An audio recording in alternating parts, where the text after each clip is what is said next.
Salam əziz uşaqlar, xoş gördük hər birinizi. Bugün Kitabi Dədə Qorqud dastanı, yəni 33-cü mövzunun ev tapşırığı ilə tanış eləyəcəm sizləri. Əziz uşaqlar, birinci sualımıza baxırıq. Kitabi Dədə Qorqud dastanında Oğuzlar haqqında doğru olmayan cavabları seçin.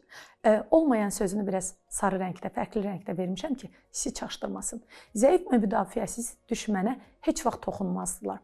Bəli, dərslikdə belə bir cümlə var idi. Oğuzların yaşam tərzində onlar özlərindən zəif və müdafiəsiz olan düşmənə heç vaxt toxunmurdular. At igidin dostu sayılır, sahibi qəhrəmancasına həlak olan atın başını kəsirdilər. Xeyr əziz uşaqlar, at doğrudan da sahibinin, yəni igidin dostu sayılırdı. Amma sahibi qəhrəmancasına həlak olan atın başı yox, quyruğu kəsilirdi. Deməli, doğru olmayan budur.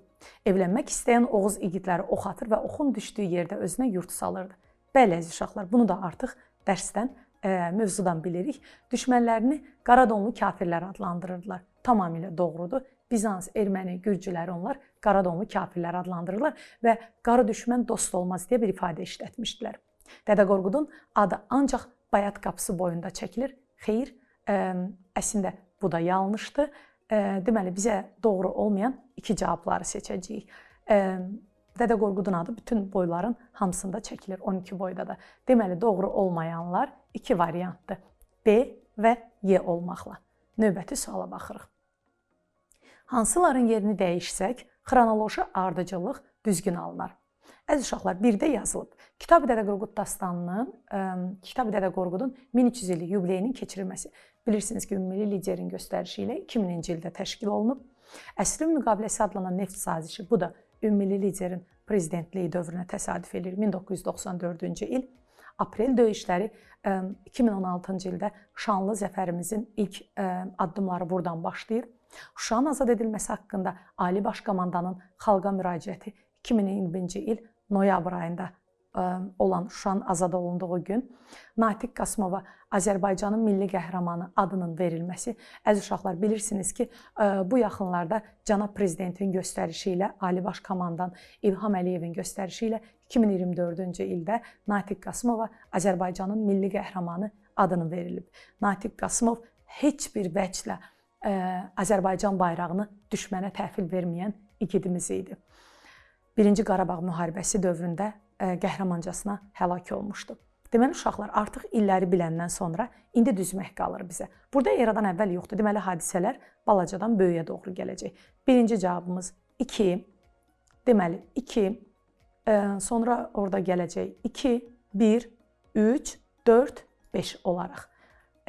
Hadisələrdən yazıb hansının yerini dəyişsək, deməli, 1994-lə 2000-ci ilin yerini dəyişsək, hadisə doğru alınacaq. Növbəti sualımız. Ekranda xəritə görürsünüz və ulduzla bir yer işarələmişik. Hadisələrdən hansılar eyni yüzilliyə aiddir və bu hadisələrin xəritədə ulduzla işarələnmiş yerlə əlaqəsini müəyyən edin. Uşaqlar, burada əslində bu sual sizə asan sual gəlməsin. Bizdən iki dənə bizə bir tapşırıq verir.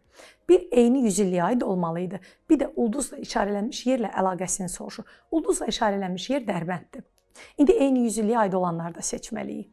Ərəblərin Albaniya dövlətinin varlığına son qoyması. Ərəblər Albaniyanın varlığına 8-ci yüzillikdə son qoyublar. Ulduzla işarələnən yer isə Dərbənddir. Dərbəndlə əlaqəsi olmadı. Eldənizlər dövlətinin yaranması. Uşaqlar, Eldənizlər dövləti 1136-cı ildə yaranır.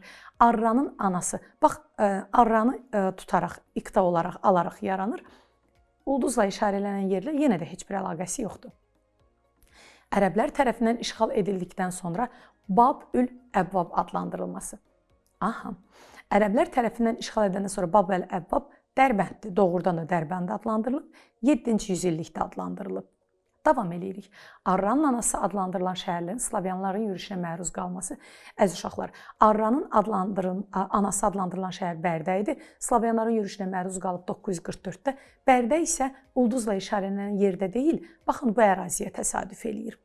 Oğuzların Bayat qolundan olan tarixi şəxsiyyətin yaşaması. Əziz uşaqlar, bayaq da qeyd elədim ki, alimlərin çoxu Dədə Qorqudu tarixi şəxsiyyət hesab eləyir və onun Oğuzların Bayat qolundan olduğu və 7-ci yüzillikdə yaşadığı güman edilir. Bayat qolu isə Dərbənddə bilirsiniz də Bayat qapısından birinin adı idi, qapılardan birinin adı idi. Deməli, hər iki hadisə Dərbəndlə bağlıdır və hər iki hadisə 7-ci yüzilliyə aiddir. Deməli, doğru cavab, burada doğru cavabımız bizim götürsək 3 və 5-ci. Hər ikisi 7-ci əsrə aiddir və söhbət Dərbənddən gedir. Növbəti sualımız. Kitabi Dədə Qorqud dastanı ilə bağlı doğru və yanlış fikirləri qruplaşdırın.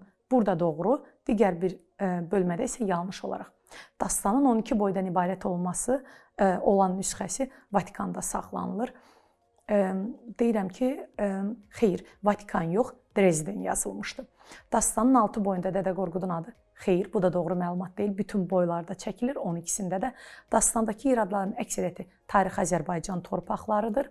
Bəli, doğrudan da belədir. Oğuz dövlətinin başında Qazan xan durur. Xeyr, Bayandur xan dururdu. 2000-ci ildə dastanın 1300 illik yubileyi doğrudur. Ümummilli liderimiz Heydər Əliyevin göstərişi ilə. Dastanda bunlardan biri haqqında məlumat yoxdur. Oğuzların adət-ənənələri haqqında məlumat var. Kişilərlə bərabər qadınların da döyüşdə iştirak eləmək, bu haqda da məlumat var. Oğuzların vətənə və anaya sonsuz sevgisi, bu haqda da məlumatımız var. Bayandur xanın yürüşləri, əziz uşaqlar, Bayandur xanın yürüşləri barədə dastanda heç bir məlumat yoxdur. Deməli, doğru cavab D bəndi. Bu günlük və bu dərslik bu qədər. Ümid eləyirəm ki, faydalı oldu.